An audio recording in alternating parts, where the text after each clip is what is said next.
Hey everyone, welcome to Learn For You. Today we are going to talk about service account in Kubernetes.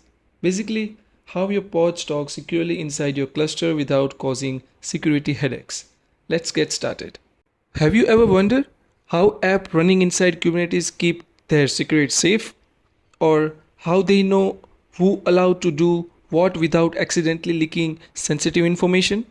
Well, that's where service accounts came in. Without them, your pod might get access to things they shouldn't, which is a bigger security risk.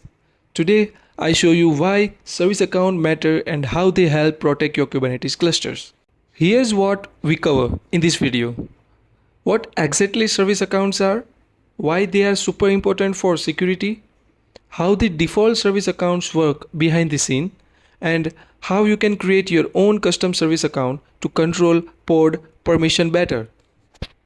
Imagine Kubernetes is like a big office building. Your pods are the employees and the Kubernetes API server is the super secure server room. Everyone wants to get info, but you can't just let everyone walk in, right? So you give out ID badges. That's where service accounts are.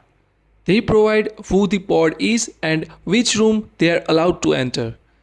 These keep everything safe and running smoothly. Here is a net facts. Kubernetes automatically give every pods a service account, the default service accounts. Think of it like handing every employee a visitor badge when they enter the office. This badge let them get some basic access but isn't specific to their jobs. In your pod config file, you see this as service account name as a default.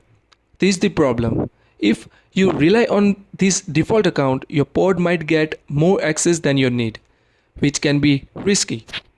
To keep things safe, you can create custom service account tailored for specific job.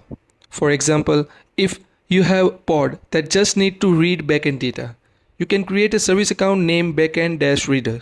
Here is the command you run. Kubernetes create service account backend-reader. Then in your pod YAML file, you assign this service account like this. Service account name, then backend-reader. This means your pod has a specific ID badge that only let it access what it really needs, nothing extra. Now, service accounts work best with something called RBAC, role-based access control. RBAC is like defining exactly what each ID badge can do inside the office. For instance, you might create a role that only let the backend reader service accounts read secrets.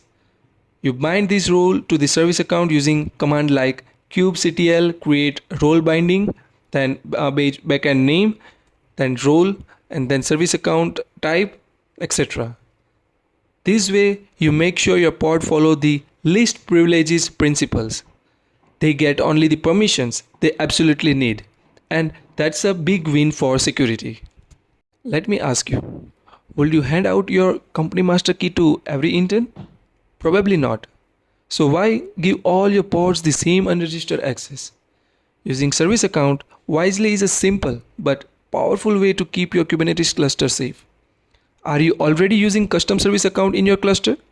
Drop a comment below and share your experience. To wrap it up, service account are the ID badge for your pods. They help control, secure how your pods talk to Kubernetes. If this video helpful, then please hit the like button and subscribe to Learn For You for more easy tech tutorials. Thank you.